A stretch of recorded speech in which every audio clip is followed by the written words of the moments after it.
é Bianca e nós somos um podcast Entre Linhas. Hoje eu tô aqui para entrevistar uma pessoa super inteligente que se dedica a estudar literatura. Com vocês, Ana Júlia. Oi pessoal, meu nome é Ana Júlia e eu estou muito feliz de estar nesse podcast que funciona como um reavivamento da literatura brasileira aqui no Brasil. Então é um podcast assim, muito importante para aqueles que gostam de literatura e eu sou uma delas. Bom, eu soube que você se dedicou durante toda a sua carreira a estudar sobre o que aconteceu lá na época da colonização, né? Isso. Respondendo a sua primeira pergunta, eu me dediquei desde a faculdade, eu fiz letras na UFMG e depois me dediquei a estudar unicamente o quintil. No pós-doutorado foi sobre esse período literário, quintismo, que foi o primeiro movimento literário no Brasil, foi dos anos 1500 até os anos 1605, e ele aconteceu durante o período da colonização portuguesa. E o seu nome, quintismo, faz referência ao ano que ele realmente começou, foi 1500. E, bom, ela estava ligada ao contexto do descobrimento da América, principalmente do Brasil, né? Descobrimento entre aspas, na verdade, os indígenas já estavam aqui e foi uma literatura muito descritiva que escreveu o território brasileiro e que principalmente também catequizava os indígenas para torná-los católicos. Então, os textos da época eram como diários? Sim, porque eles relatavam muito sobre a fauna, a flora brasileira, os rios brasileiros, os indígenas que aqui moravam e também esse caráter catequético. Então, e você pode me dizer em que contexto esse movimento surgiu? Sim, a literatura quinhentista ela surgiu em um momento de expansão marítima, principalmente de Portugal e Espanha. E quando Portugal chegou aqui no Brasil, eles queriam documentar tudo que eles viam, porque era algo muito novo, era muito diferente. Então, era muito importante para eles tudo isso, entendeu? E também eles queriam documentar um pouco sobre esse sistema que começou aqui no Brasil, que eram as carteiras hereditárias. Foi a forma que Portugal encontrou de administrar o nosso território. E a Igreja Católica, por meio dos jesuítas, resolveram catequizar também os indígenas que aqui viviam de uma forma violenta, mas também utilizando da literatura quinhentista, que eram teatros, peças, que ensinavam de certa forma sobre os indígenas. Entendi. E quais foram as características desse movimento que fizeram o quintismo ser o quintismo? Sim. Era uma literatura principalmente informativa e descritiva, que também jesuística, voltada ao ensino da religião católica, e textos predominantemente não literários, que apenas tinham uma função de documentar o que eles viam e de ensinar, de certa forma, pedagógica. Entendi. E quando você disse que eram documentações portuguesas sobre o Brasil, então todos os autores eram portugueses? Não, a gente tem como os principais autores Pedro Vaz de Caminha, que ele sim era português, inclusive ele era escrivão do rei de Portugal na época, que era o rei Dom Manuel I. Porém, o outro escritor principal do quinhentismo, o padre José de Mesquita, ele era espanhol. Então, ele veio numa missão jesuítica e criava diversas peças teatrais com o intuito de ensinar, mas ele era espanhol. Entendi. E falando mais de obras de arte, qual foi a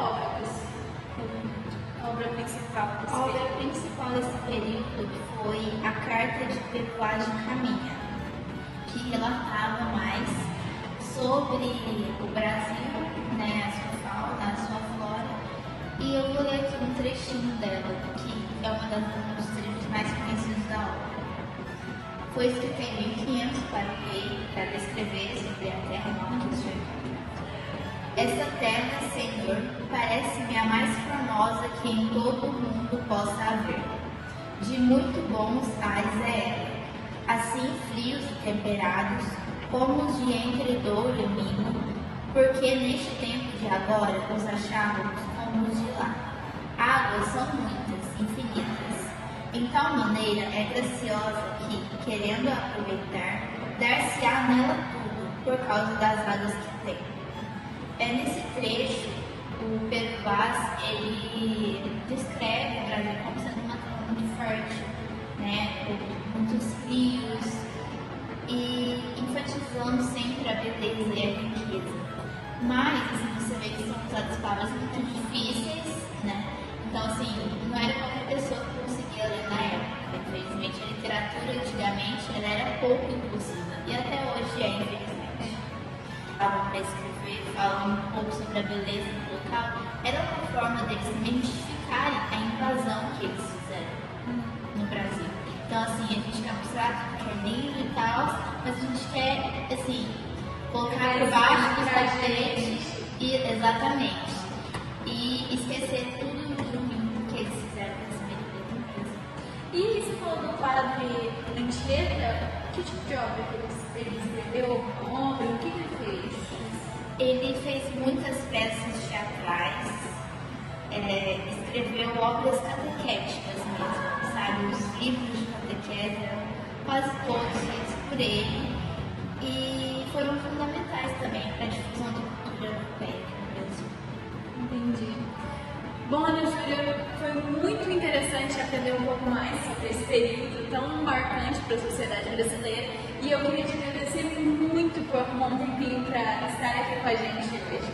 Ah, que bom que vocês gostaram, porque assim, é uma literatura que me encanta muito, de certa forma, e é muito interessante porque o clientismo, ele foi um dos primeiros contatos, né, que o Brasil teve com a literatura, com a literatura literária que se ocorreu aqui.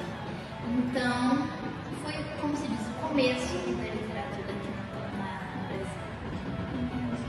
Bom, pessoal, é isso. Eu espero muito que vocês tenham gostado e possam aprender, porque o nosso podcast também é um podcast didático. Então, eu só gostaria de pedir para vocês se inscreverem no canal, deixarem o like, porque isso ajuda muito a gente poder continuar trazendo pessoas tão experientes aqui para o canal. Então é isso, um beijo e muito obrigada por assistirem até aqui.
Podcast entre linhas, tá certo? Não, daqui a pouco eu vou falar que eu tô falando entre linhas, que não tinha podcast de Bianca. Oi, pessoal de casa, oi, Bianca. É uma honra estar nesse podcast. Que, enfim, ele é. Eu sempre assisto. Porque foi o primeiro. A primeira. Era.